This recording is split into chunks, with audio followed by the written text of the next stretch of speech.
Barack Obama leads a crowd of politicians and civil rights leaders in a ceremonial walk across the Edmund-Pettus Bridge in Alabama, made famous on America's Bloody Sunday.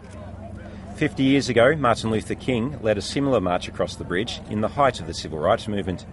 It was one of three aiming to reach Montgomery in Alabama to demand an end to discrimination against black voters and all such victims of segregation, but instead was met with violent resistance, including police beatings.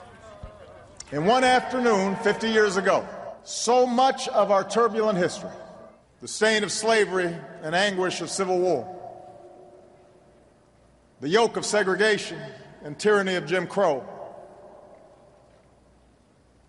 the death of 4 little girls in Birmingham, and the dream of a Baptist preacher, all that history met on this bridge. Their faith was questioned, their lives were threatened, their patriotism challenged. And yet, what could be more American than what happened in this place?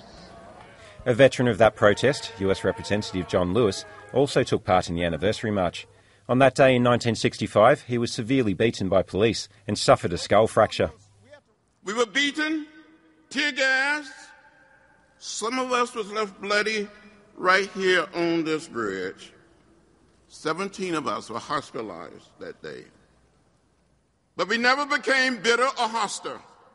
We kept believing that the truth we stood for would have the final say.